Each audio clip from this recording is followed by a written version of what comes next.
Welcome to the Hermit's Lamp podcast. That musical intro was made by my daughter Claire. I appreciate deeply that her arrhythmic sense of tunes matches so deeply my own, even though we don't actually talk about the music and how she's going to make it. I simply gave her a free license to make something that she thought would be interesting to play at the opening of the podcast. Speaking of the podcast, I really would like to thank everybody who supports the Patreon. It makes transcriptions possible. It makes the fact that I'm going to be acquiring some new recording hardware in the next month possible. And it also facilitates me continuing to prioritize this project because, as you might imagine, I have a lot on the go. It allows me to continue to prioritize what amounts to basically a whole workday of my month set aside for this project. If you have been enjoying this podcast and all 92 episodes before this one, if you think accessibility is important as I do, then you can support the transcription process as well as continue to support me in providing this podcast to the world. Jump on over to patreon.com/thehermitslamp. Every little bit helps.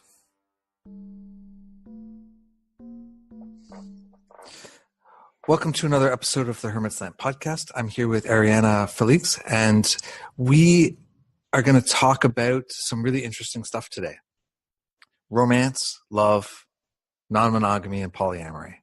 And I came across Saltwater Stars, which is their Instagram, and started following them. And I've been really enjoyed listening to their astrology and listening to a bunch of the other great work that they're up to. And when I saw a post about polyamory, I was like, yes, this is the conversation, or the person. I've been waiting to have a conversation on this for quite a while, and it seemed like the right fit. So, but for people who don't know who you are, why don't you introduce yourself? Yeah, so I'm Ariana, and I run Saltwater Stars, which is mainly an astrology platform, to use the word. But I'm an astrologer, and my work is doing readings and writing, a lot of writing about what's going on astrologically. But I also play with tarot and magic and, brujería. I'm from Brooklyn, New York, by way of Puerto Rico, but I live in southcentral Pennsylvania right now. So yeah, I think that pretty much sums it up. That's like that's like a summary. Perfect. So I'm sure like people have heard the term, but I wonder if there are people who don't know what brujería means. Oh yeah, so brujería is basically the Spanish word for magic. It is usually referring to Santería, and it actually has huge connotation with like as a derogatory term. Mm-hmm. So how it's being used now in the like quote unquote mainstream is really about reclamation of the term. Yeah. Even though still in my culture, it's still majority looked at as a negative thing, like brujería it's witchcraft basically. Yeah, for sure. Well, it's the thing that everybody looks down on until they have a problem, right? And then they come knock on your door and be like, yes, please help me with the thing, help me with this. Right. What was it, that thing that you mentioned the other day that I was skeptical about, but now I might really need? Exactly, for sure. Yeah. Mm-hmm. Yeah, my elder references a Cuban saying, which is something along the lines in English of, everybody's Catholic on Sunday, and then they go see the saints, the Santos, when they have a problem, right? So. Claro. That's how it goes. Exactly. Yeah. So, tell me about polyamory for you. Where did that start? If there's sort of a clear start, how did you find your way to that?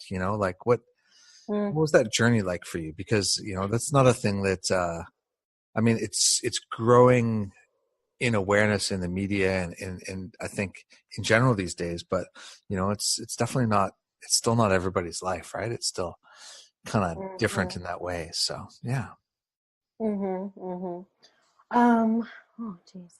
I think I was always, um, like in my adult life, I was always really curious about it, but still from this like vantage point of being like, oh, that's interesting, but probably like not right. Like I grew up very like strictly religious, Mm-hmm.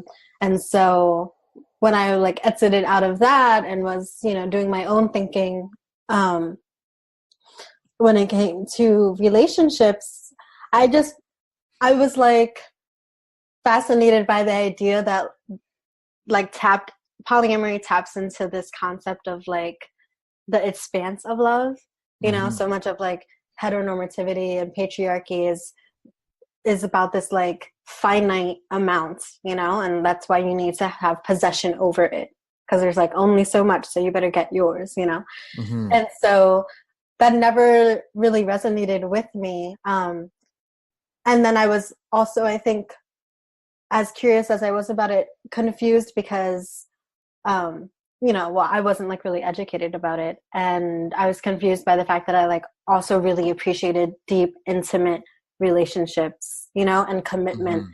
And so I was like, well, these things don't fit together. So it wasn't until the past, let's say like 2 years really, that it's been like part of my life, but it's been very, very gradual because there's been a lot of like deconditioning that I've had to do for myself to kind of navigate the shame that Mm-hmm. came up around it, which is like, fortunately I have a lot of experience in, because so many things about my life are like the opposite of how I was raised, and Yeah. what I was taught to think. And so for me, I think like the entry point into non-monogamy was really about allowing myself to prioritize pleasure and to prioritize love of all kinds, Mm-hmm. right? And I just like, I'm really committed to this idea that why would I say no to more of that in my life, right? Mm-hmm. Because of like heteronormativity and patriarchy and whiteness. Like, why would I block access points off for myself? And so I think that was a thought that kind of catapulted me into being like, okay, this is something that I do want to live into, and that does feel right for me. Mm-hmm.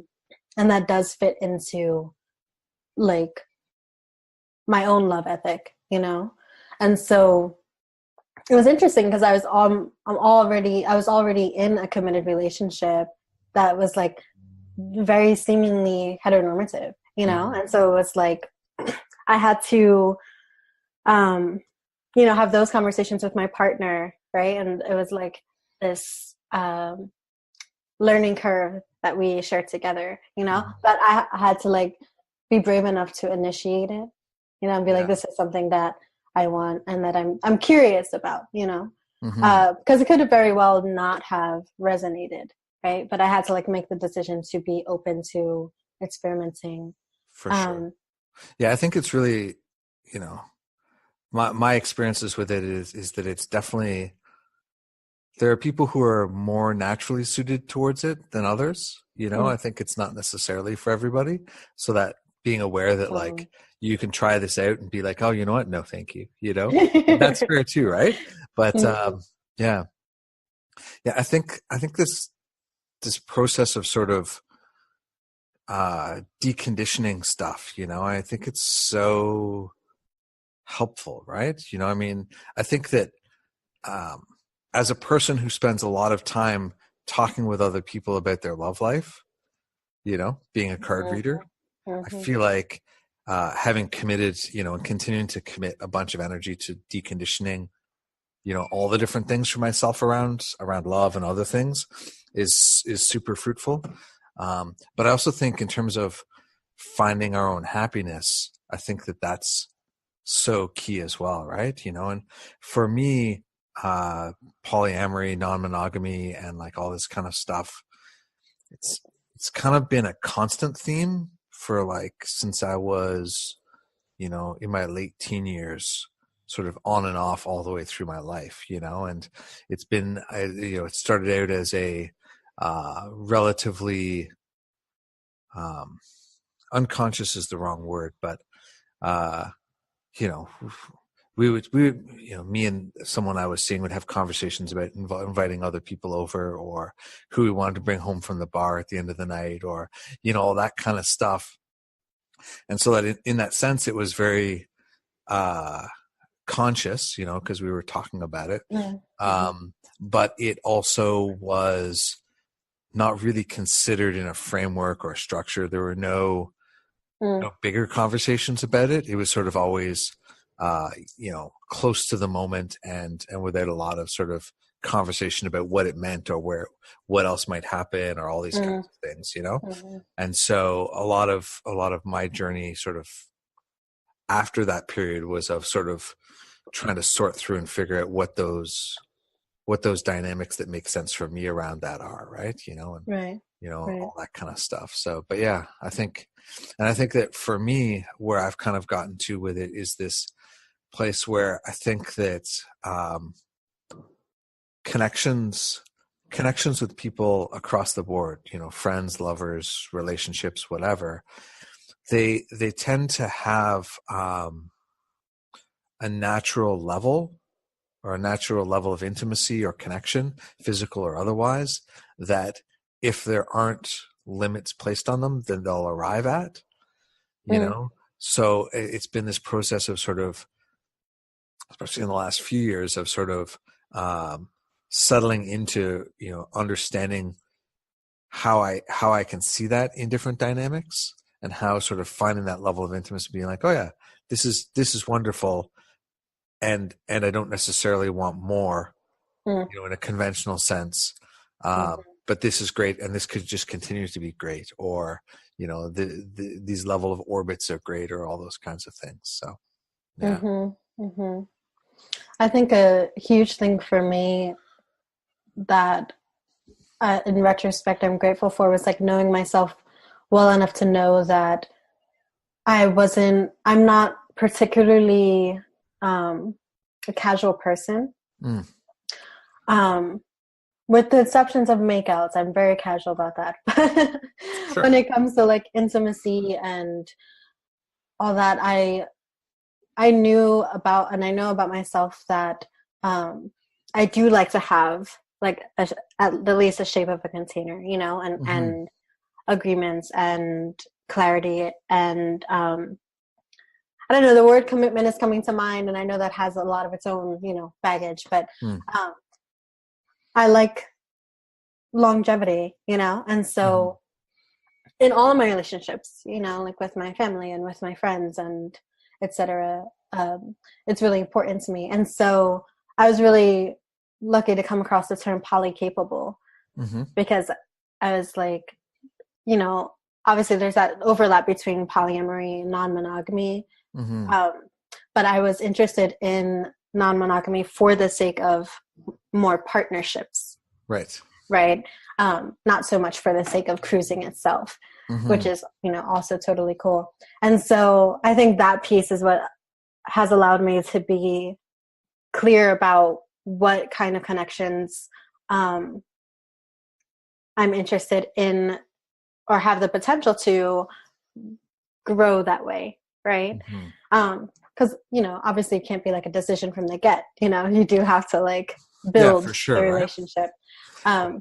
I think I want to pause you there for a second. I think that I want to hear what you have to say after too, but I think that one of the things that I think is such an important piece to understand is how do we on-ramp into relationships, and how do we hang out in that space, like where you're like, I would like containers, I like a sense of commitment, I personally tend to not use the word commitment, but sort of tend towards the word agreements, even though maybe it's a bit semantic, but agreements for me implies sort of more of we're always rejigging those things, or they're open to renegotiation as things change in a way that commitments doesn't feel as much.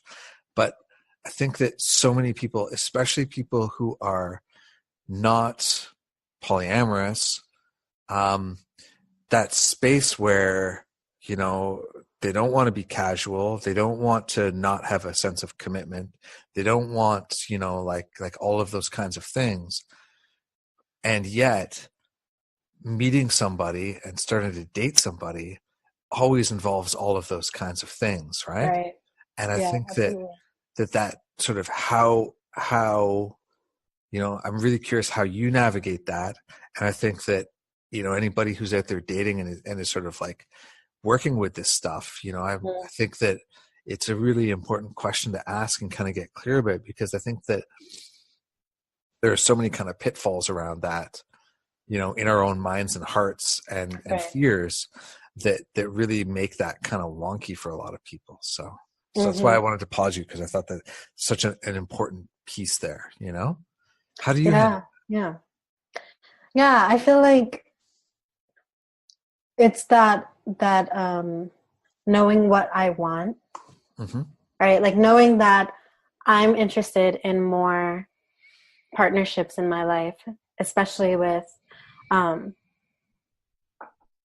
people of color, like Black, Indigenous people of color, like that's my priority. And so it's kind of like more like a guide than anything else, right? Because there is, like you're saying, there is that part of all of it where you don't know what's going to happen, and everything is, even when there's like, okay, we have this agreement, like you said, is all open for renegotiation, right? And I think that's like you're saying, is a super essential piece to like any of this working, right? And so I think that, I don't know, I feel like it's so highly contextual, right? So it can be like with one person being clear about what you want and they are also interested in the same thing. And so you're seeing how you can grow that together if it's possible, right? And then there might be another person with whom, like, this is what I want. And they're like, I'm not interested in more partnerships, or I'm not interested in what you want. This is what I want. You know what I mean?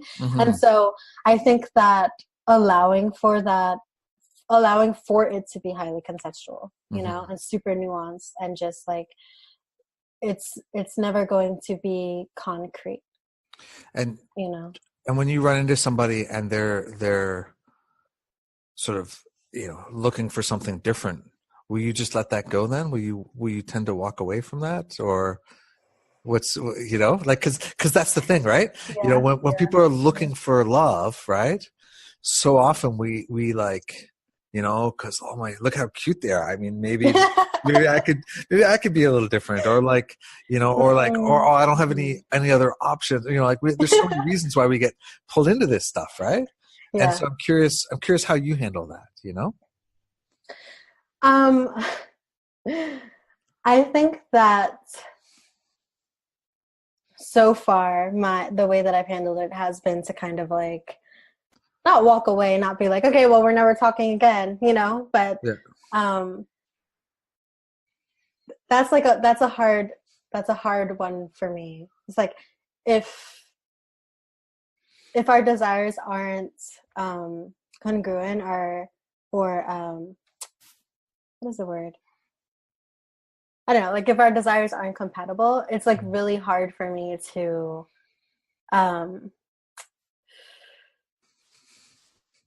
I don't know, like alter my desire. Right. So I'm like, maybe it's better if like, the nature of the relationship or the connection changes so that I can manage this on the side. Does that make sense? It does. Yeah, for sure. And I know about myself that I have a tendency towards being kind of like working with absolutes, and I'm learning my way around that.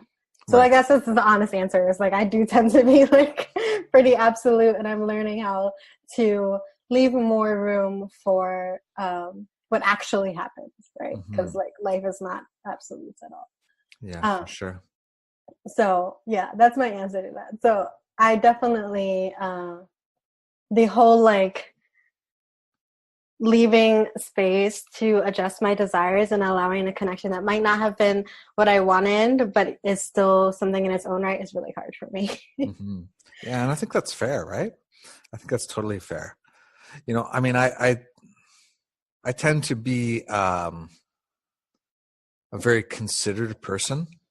You know, as Sagittarian and as exuberant as I am about things, I'm also a very considered person, and so I tend to kind of always temper that by like looking at what's going on in all the arenas of my life, and sort of kind of with a half an eye to making sure that I don't inadvertently like blow up the stability that I've been building. You know, because it's like, oh, it's so exciting, I could just whatever, right? It's like, no, dude, you can't do that. That's not that actually isn't going to work out well in the long run. And I think that that's true around poly for me too. You know, I mean, being aware of like what are my actual energetic and time limits. You know, what are my, you know, I mean, like it's I do casual very well, as well as sort of relationship stuff. But even at that, I only have so much time in my life, you know, between kids and shop and partners and so on, right? It's like, Right. you know, it's like that all of those things require some attention, you know, and I think that my other kind of almost like my mantra through like, you know, the last couple of years has really been be brave. Make the brave choice right now. What's the brave choice here? And sometimes that brave choice is like fess up and be like, I really, really like you, you know, like I really hope this continues or whatever. And sometimes that brave choice is like, you're so darn hot, and yet also this is not gonna fit in my life. And I can go find that hotness in a way that, you know, maybe does work in my life. And so being brave enough to kind of like step away from both of those things. But like, you know, it's not quite a talking myself down to putting the, you know, put down the phone, don't send that message, you know. It's not quite that level, but there's definitely moments where it's like, you know what, just what's the brave choice here? How do you commit to the brave choice, you know? And I think that that's kind of been where I've been leaning, and you know, it tends to work out well, but you know, but sometimes it's not always easy, right? That is such a Sag mantra, I'd have to say. What's that? Which part of it? What's the brave choice? That's Yeah. so Sagittarius. Yeah. What about that though? I'm curious. Like, which sign are you? I'm a Scorpio. Okay. With like a million planets in Scorpios. That's my issue with absolutes and extremes. Sure. Yeah. Yeah. Oh, just like Sagittarius has this, you know, it's a fire sign, and like the other fire signs really works with this initiatory energy, you know, and that requires bravery and courage and this like transparency of spirit, you know. And so I love that that's what you're working with, because especially with this, like when it comes to polyamory, because polyamory in itself is about expansion, right? And that's a Sagittarian concept, right? Ruled by Jupiter, is about expanding things. And so using such a like fiery mantra to create room for that expansion, right? And to like navigate yourself through it, I think is really powerful. Yeah. I mean, it's one of those things, right? I mean, I think that dating at any level isn't easy necessarily, right? Like there are times where it's really easy, which is great. There are times where it's work. And there are times where, you know, we get kind of stuck in it, right? Or stuck in ourselves, or, you know, or life just doesn't align with it, right? And I think that just being so aware of all that stuff is so helpful, you know? Yeah. So let me ask you a question towards a Scorpio then. Okay. How do you deal with jealousy? Oh God. You couldn't find a more original Scorpio question to ask. You know, I'm only a basic astrologer, so all you're going to get is Fair enough. Jealousy.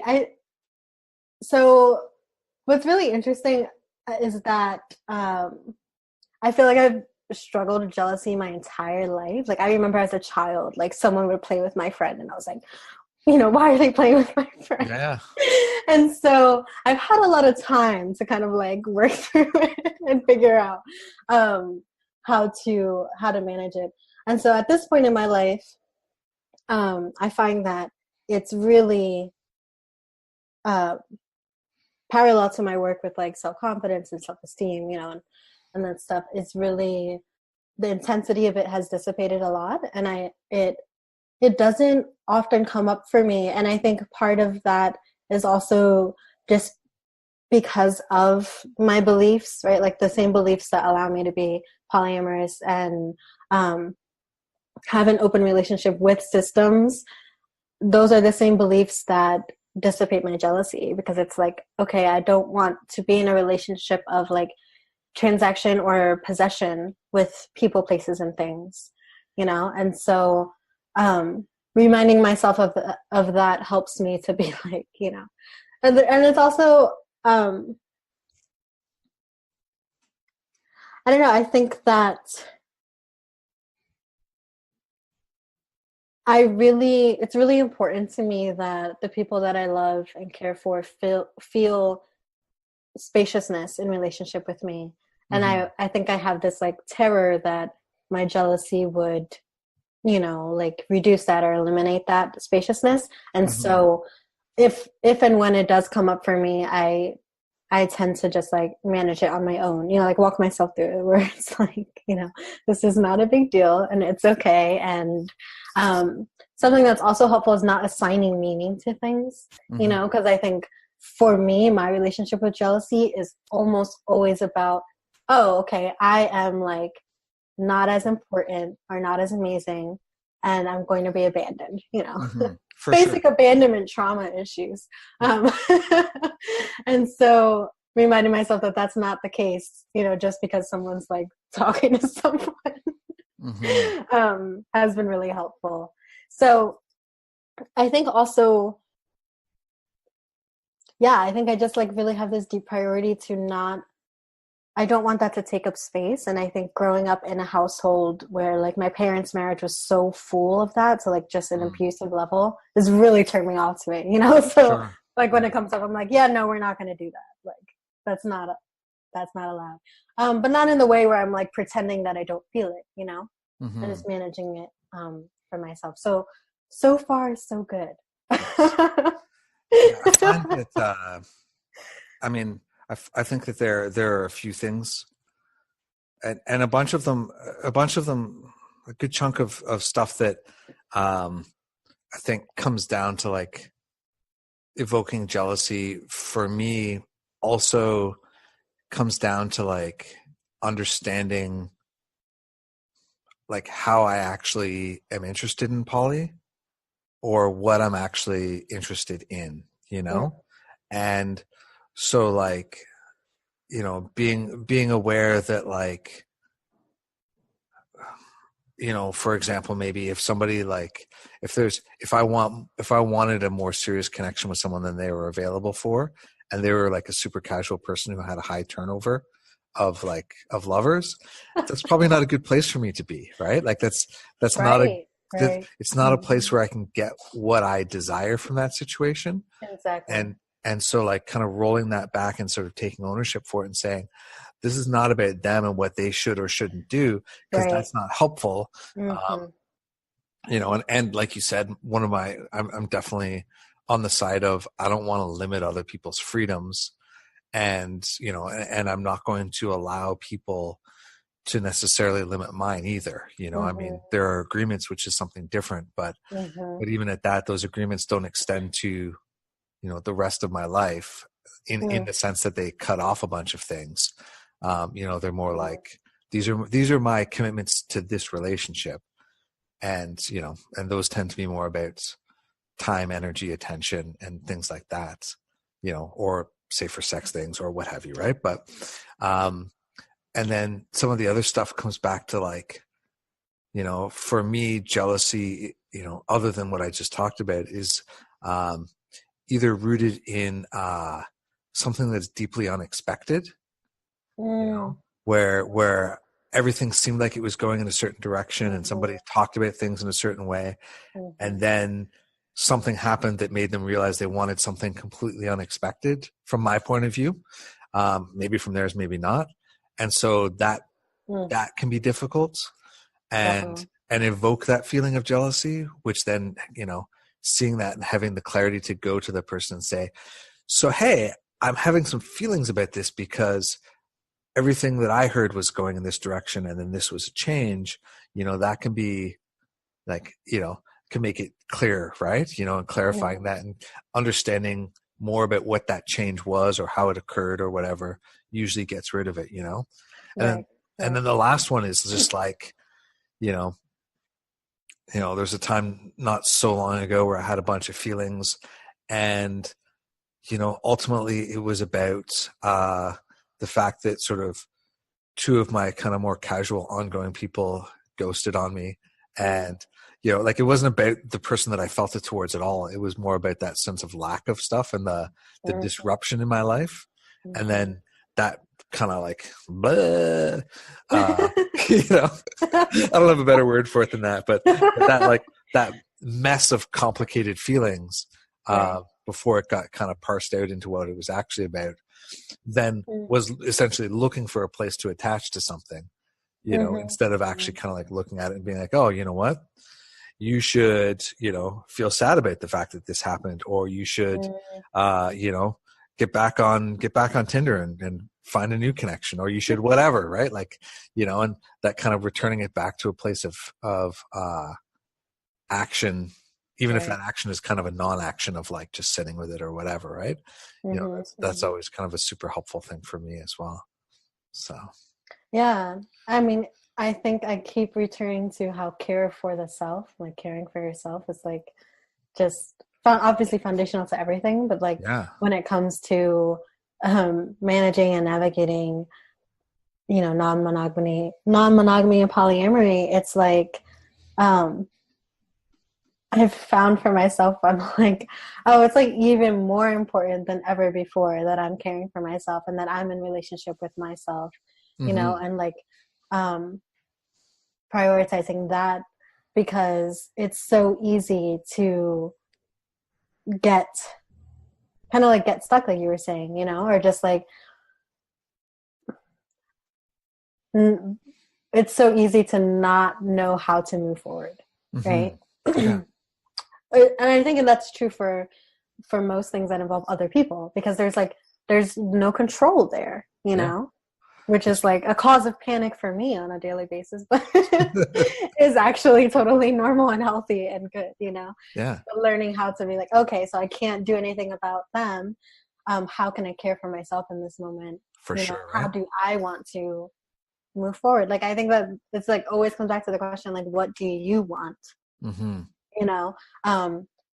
And I think if that's not like one of the guiding questions, it gets easy to be like, okay, what does the other person want? What do they need? How can I change to be that for them? And then like that's a whole mess in itself. And I think that, as you kind of pointed at, that's so true of everywhere in life. It's true of our family relationships. It's probably true in people's careers, and in a variety of things. And even, I mean, I haven't had a job working for anybody else since 1998 now. It's been a while that I've been self-employed, and for like the last 16 years I've been reading cards and running my store and stuff like that. And even like in the last 6 months, I had to remind myself, I'm like, hey, Andrew, it's your store and your work, and you are actually freer than almost anybody. Yes. Like, it doesn't get freer than your position and still actually working. So if you're not digging this thing, stop getting stuck in that and start thinking about what is it you would rather do instead, right? Or how would you rather it be instead? And it's always the possibility, this sort of like loss of the center of whatever control there is or whatever power there is, externally somewhere where, and I think that in poly and in everywhere, returning that back to the center is so fruitful, right? Mm-hmm. Mm-hmm. Yeah. So I'm really curious, if have you gone searching for like the poly astrological element? Like, is there a thing that you, or kinds of things that you see where you're like, oh yeah, I bet you this person's that way. That's so funny. I mean, I've like kind of thought about it. I'm always like super hesitant to, I don't know, like formulate astrological signatures for like people's Sure. lifestyles and choices. Um, but I'll speak for my own self. I I remember like a couple years ago looking at my chart and being like, I'm really surprised that I'm not more, like non-monogamous. Like I remember looking at it and being like, and so, obviously in retrospect, it's really funny to be like, oh, okay, I'm not, like I was Mhm. right. Like I did pick up on that, just like certain things in my chart that like made me think about my relationship to relationships and what kinds of relationships would actually nourish me versus the kinds that I've, been Yeah. conditioned to think, or expect from myself. Right. Mm-hmm. And so I think for myself, that just involves having a lot of air. Um, and I also have a lot of water, right? So it's like, I think that really speaks to how I'm, that's why I like the term polycapable, or so I'm open, I have like all this airiness and all this like, yes, possibility and like excitement and experiences and, what's the word? Like perspective, like perspectives broken open and unlearning and learning new ways. But then I have all this water where I'm like, I want that to be in service of like deep, lasting connections, Mm. right? And so, for myself, that's how I've seen it show up. But no, to answer it in general, I don't have like an astrological signature where I'm like, oh, this person is probably, Right. non-monogamous or poly or like has several relationships, because it's just my relationship to astrology isn't like that. So. Mm-hmm. It's totally fair. I find that my questions around a lot of this stuff, I feel like they end up sort of going back to being like, I'm just going to ask some really unfair questions of like astrologers. It's like, hey, here's my like, I know it's not really this way, but I kind of wish it was, and I bet you lots of Right. people think it was. I'm just going to ask this question and put you on the spot for a minute. So, Right, because underneath that is maybe, and I'm not saying this is the case, but usually with people is the question of like, tell me why I am the way that right, I am. sure, Is yeah. there a reason that this is happening? Mm-hmm. And maybe somehow inadvertently by asking this general question, I'll have my very personal question answered. Yeah, for sure. Yeah. Yeah, I don't know. I've looked at my own chart in my own limited ways, and I don't really have a sense either. So I think it's I think for me it's just so much air and fire, and so much just like you know expansiveness and exploratoriness that I think that it just sort of inclines me in that kind of direction. So, Mm-hmm. yeah. Yeah, I think looking at elements is like can be super informative Mm-hmm. when we're looking at like how we move through life and what our needs are in a like general sense. Mm-hmm. Like how we need to be able to move, right? Like air and fire need to be able to be free Sure. in like different ways than earth and water. Yeah. No, for sure. I don't have any earth, so. I feel like you said that in a way that's like I'm fucked. No, not at all. That's good. It's fine. Good. Yeah, no earth at all, and only one water element. So everything else is just air and fire all the time. It's combustion. Yeah, so it's fine. I worked on it magically. It's all good now. So Good. yeah. So I guess one of the other things that I'm curious about this for you, is like, does poly fit into an identity or a sense of um, activism and sort of like we talked about deconditioning, and I'm wondering if it goes a bit further to you in sort of the sense of Is it is it tied to sort of a sense of activism or something like that for you? Like, is it radical for me? Is it radical for you? Yeah. Absolutely. Absolutely. It's deeply intertwined with like my political beliefs and values, as everything in my life is, right? Yeah. And so, yeah, a huge reason why polyamory is a part of my life is because of my like rejection of whiteness, and like the role of whiteness in heteronormativity and patriarchy and like all these things that take joy, and so I'm always like, I'm a little skeptical with the word resistance, but it is like an act of resistance for me, to be like, no, actually, because like I said before, like the only reason I wouldn't say yes to more pleasure and love and joy in my life is because of these constructs, that are made up and are also powerful, right? And like shape us, and we are shaped by them. And so it is absolutely about taking my personal and my political, which is like the same for me, power back, I mean, like, there's so,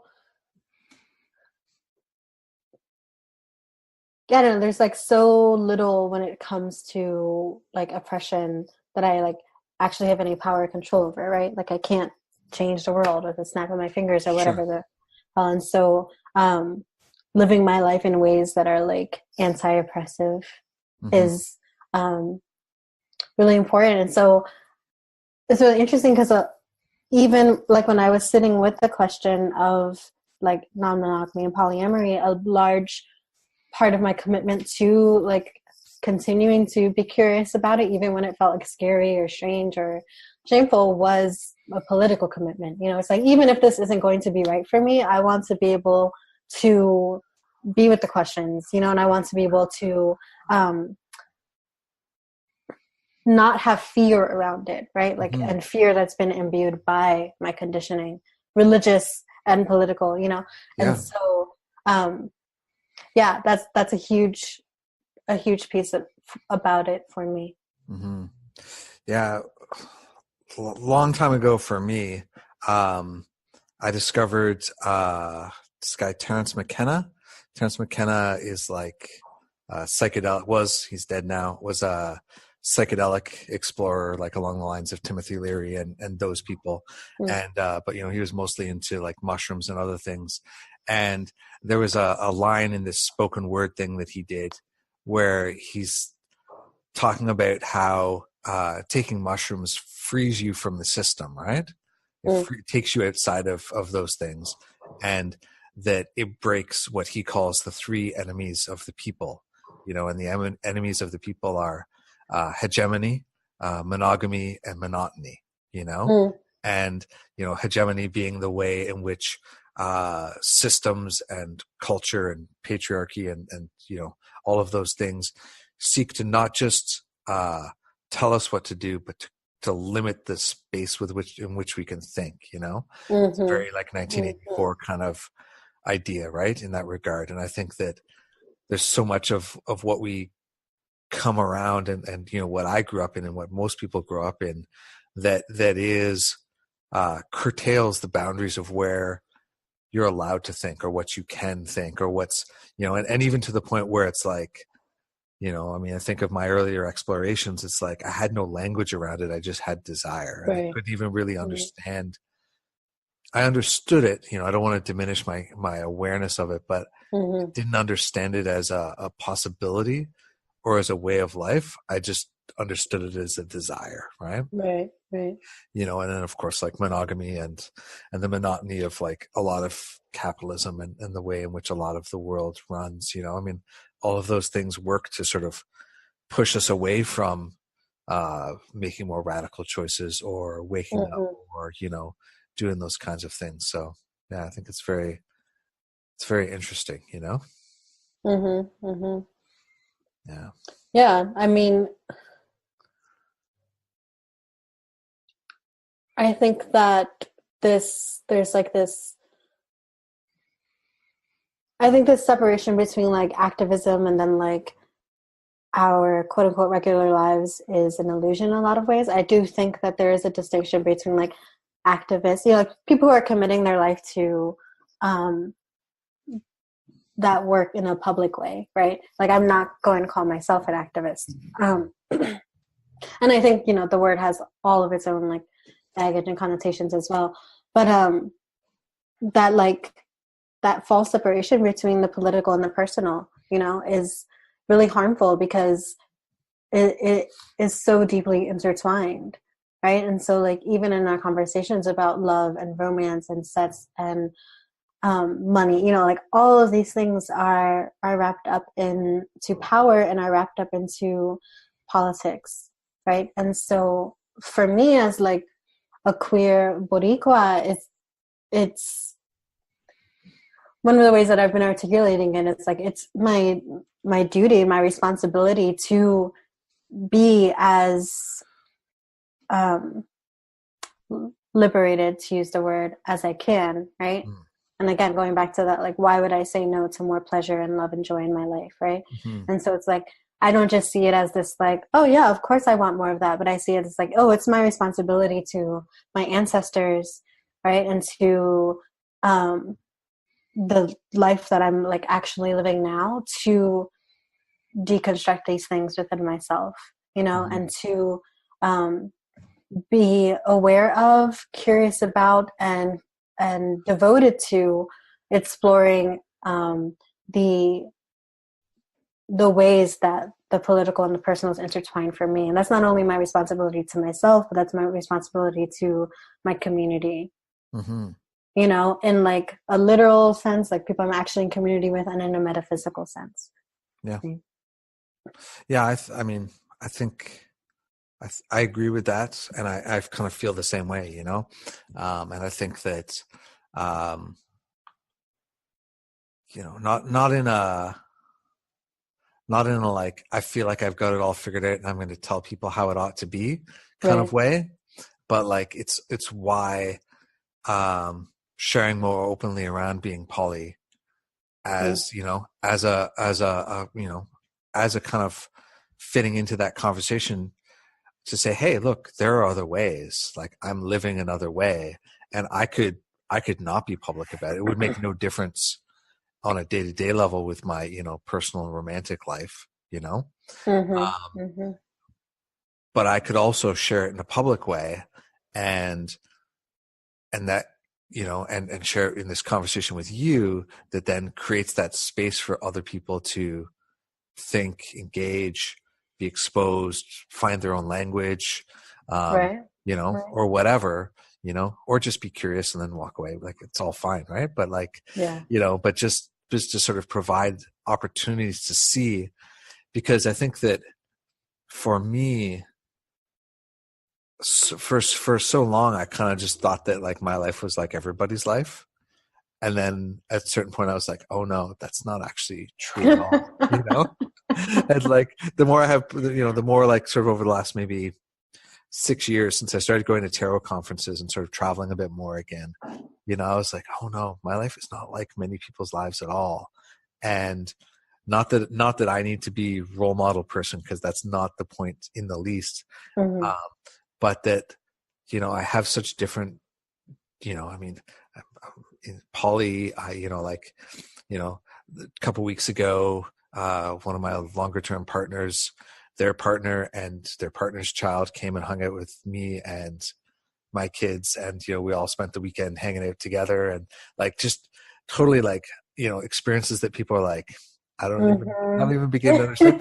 Like, and it's like the most natural and chill thing ever. Right. You know, and being in a locha, you know, and like all the things, doing what I do for a living. Like there's just so many ways in which it's so different. Right. And I think that, kind of like just floating that out there as a thing to inspire people who are waiting for inspiration or looking for inspiration, you know, and allowing that to kind of be part of that, I think is really important. So, yeah. I mean, what I'm hearing in that is it just sounds like such a foundational piece of our work in general as readers, you know, and as like spiritual guides, is this this I think like sometimes opening of portals, but more so like holding of portals, you know, and being like, this is here if you want it, and like drawing people's attention, you know, in their own search for it, you know. Yeah. And so like it's, I don't know, I think that's like such, what you're describing is such a like huge cornerstone of my life, because I know that I've always been eternally grateful to the resources that exposed me to the language that I didn't have for what I was already feeling or experiencing or wanting, you know, and that those things changed my life. And so um, I've been deeper in the practice of embodying that myself, like with Saltwater Stars, like showing up more as myself, you know, and being more transparent about my queerness and about my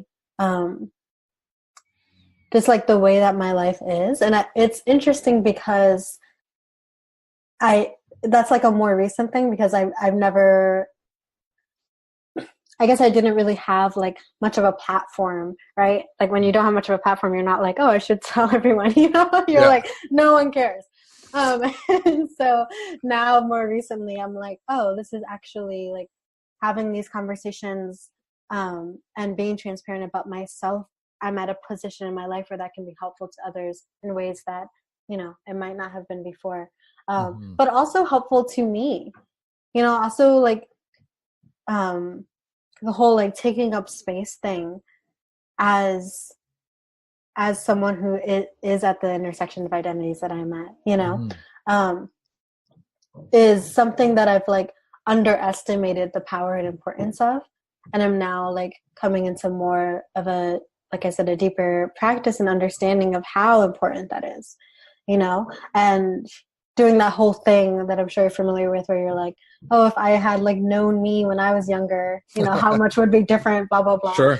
Yeah. Type of thing. And so I've been thinking about that a lot. And I think it's this interesting like juxtaposition for me, where I'm like a private person more naturally, but then I'm also like so deeply committed to community and to communal evolution, you know. And so the ways that I'll like stretch myself that I like hadn't considered before, because of the ways that my politics grow and change, you know.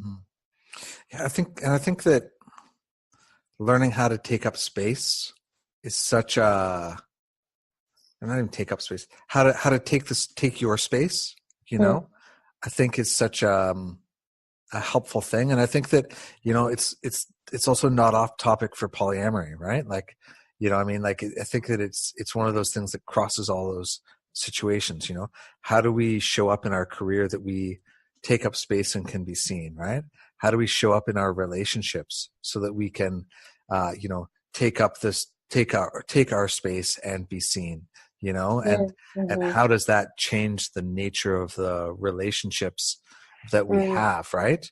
Because when you start being visible and showing up as being visible, then all of a sudden the people who can see you see something that's more real, and therefore that can be, you know, a kind of higher caliber of connection, you know, because there's a better alignment going there, right? You know?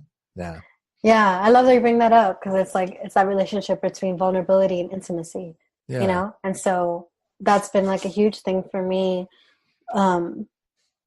recently. It's like, the more I allow myself to be vulnerable and to be seen, right, and to be visible, the more intimacy that I actually have potential to access, right? So like sitting over here telling no one anything about my life and wondering why I lack like depth and intimacy in my relationships, you know, or like being invisible in my relationships and like feeling resentful that I'm like never, you know. And so I like had to go through the learning curve where I'm like, oh, actually that's my responsibility to be like, you know, here I am, you know. And then if you can see me, and if my vulnerability does create intimacy with you, great. And if it doesn't, now I know, instead of sitting here in the corner wondering, feeling sorry for myself, you know. Yeah, and I definitely, you know, I mean, for me, taking up space and sort of like pushing myself into space was definitely a a thing that was very uncomfortable around releasing the Orisha tarot, because, Mm-hmm. I mean, because I'm a white person from Toronto who practices this religion, because of like a bunch of different things, there's this very like, I was very, aware and, at times sort of kind of immobilized by my awareness around those dynamics and my Mm-hmm. desire not to be messy about them, Right. and Right. to try and find a good way through that stuff. And I think that,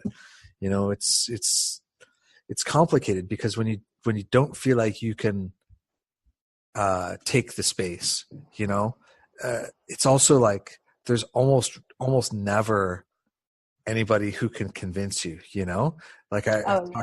I talk to my elders and they're like, do it. It's going to be great. And and I asked the Orishas and they're like, yeah, you should do this. And I'm like, and I talked to like, artist friends and people of color. And like, I had all these conversations and still it was just like, oh, but I just, I'm just trying to figure out what that inner lock was. Right. And it's, Mm-hmm. yeah. And then it came back to my mantra as well. It's like, well, just be brave, dude. Just do the thing. It'll work out well or whatever. It'll be what it is, Mm-hmm. But Mm-hmm. yeah, I think there's lots of ways in which showing up is complicated, right? Not Oh just yeah. around romance. So, but Oh yeah. Oh yeah. And I'm glad you said it that way because I think that it is often oversimplified, especially like for people who do live outside of the dominant culture. yeah, It's like, no, it's not as like this. For many, it is actually dangerous. mm-hmm. Like there is so much risk involved, and not just like on an interpersonal level, but on a communal level, right? Sure. And so I think that the oversimplification of it that like often comes from whiteness, right? Because like whiteness is more comfortable. So, it's like, oh yeah, of course. Like, Mm-hmm. this is not only is this my space, but that's also my space and that's my space, Yeah, yeah. And so I think that the oversimplification of it dishonors the amount of bravery it takes and also Mm-hmm. like diminishes the complexity of it. Yeah. And especially at these like intersections of spirituality and unconventional relationships and all of those things. It's like just because you decide to show up, just because you decide to be visible and be seen, doesn't make it any less complicated. For sure. You Yeah, and know? I think that there's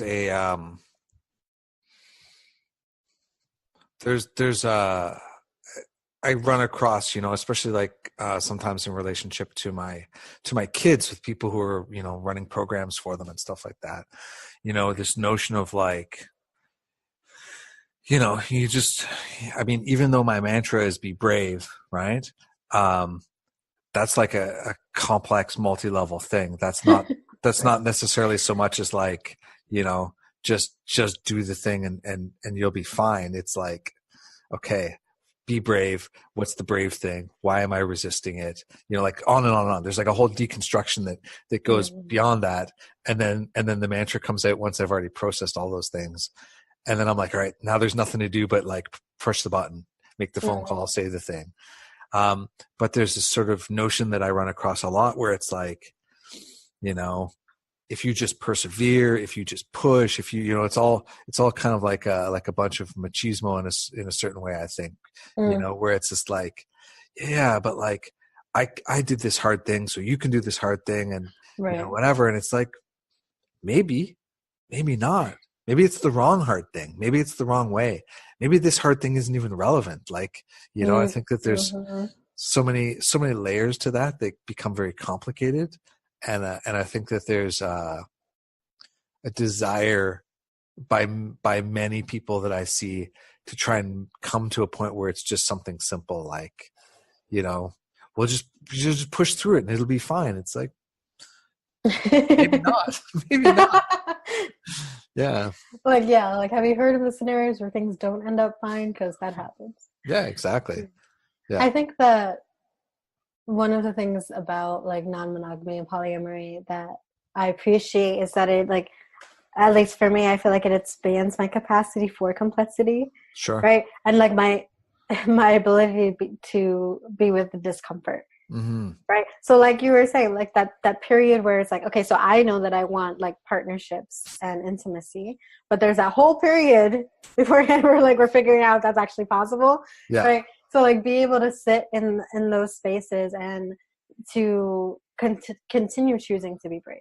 Yeah. You know, and it's like, this may not work out. Like I could very well get hurt, and like I most likely will at some point, you know, if I continue in relationship with this person. Sure. Whoever it is, that's going to happen.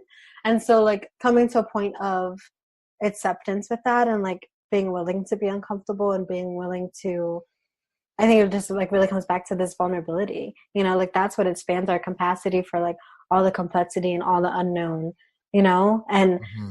I think that we definitely like kind of semi get trained to override that and override those times, you know, and like you're saying, Mm-hmm. push through and be like, oh, it'll be fine, you know, or whatever. And so I think that the thing about polyamory is that you can't really do that because there are other people involved. Yeah. You know? Yeah. And I think too, like a lot of my experience of polyamory is that there are a lot of feelings that if I was a monogamous person looking for a long-term relationship, would drive stuff in a given direction, you know, like, you know, I can hang out with, you know, one of my partners and then feel sad that they're leaving and miss them for Mm-hmm. days, you know, if I'm not going to see them. And that would drive, you know, the sort of relationship escalator stuff, you know. If I was a monogamous type person, Mm-hmm. we'll see each other Mm-hmm. more, we'll do this, we'll, you know, this constantly looking to sort of almost resolve or placate those emotions. Right. Versus Right. kind of looking at those feelings and going, it's 100% great, like acceptable, fine to miss somebody, to, you know, have these different kinds of feelings. Right. And I don't need to interpret them in other ways. You know, like, you know, they can just be what they are, and I can notice them and acknowledge them.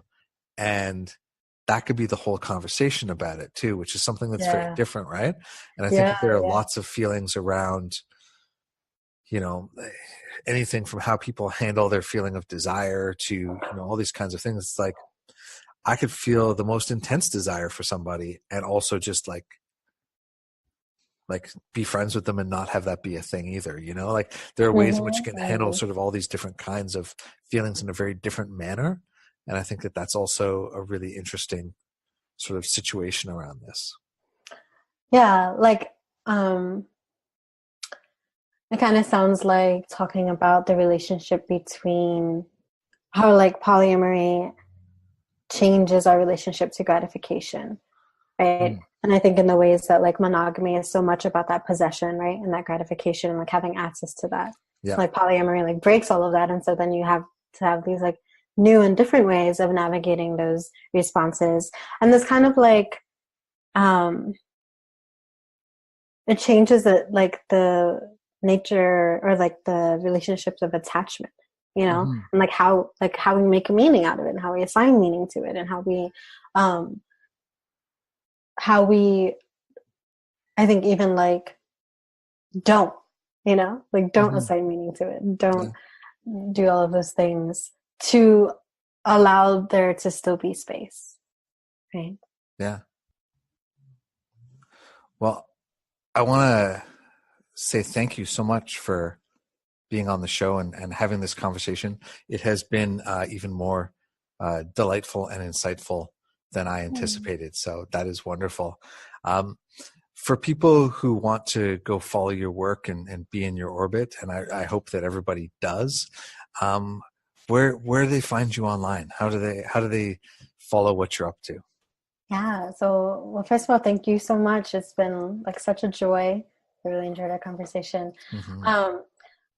Online, www.saltwaterstars.com. And then on Instagram, it's saltwater.stars. And I'm now public on Twitter as Mm-hmm. Saltwater Stars _. And then I'm also on Facebook as Saltwater Stars. So there's like plenty of options. Perfect. Yeah, but it's all Saltwater Stars. So. That's great. Well, thank you so much for being on. I think that yeah, I'm looking forward to hearing what people have to say about these conversations and stuff, because I think it's such an interesting worldview, and I think that I see more and more people kind of drifting in this direction or exploring in this direction. So hopefully this will find its way to some of those people and be helpful in some way. Yeah, I hope so too. Thank you so much, Andrew. Thank you. Thanks as always for listening. I was just chatting with someone who was trying to give the podcast a review in iTunes, and I just wanted to share how easy that is. While you're in the podcast app, you click on the library, which is where it shows you all the podcasts that you listen to or subscribe to, and you click on the Hermit's Lamp podcast, and then you just scroll to the bottom, and you'll see that there is the option to give us a star rating and to write a review. And then you just click the button that says send, and it shoots off to the interwebs, and it helps the Hermit's Lamp podcast be found for people who are searching this kind of thing, both online and in the podcast app. So if you've enjoyed it, do me the solid, go and do that right away. Thanks for your support as always,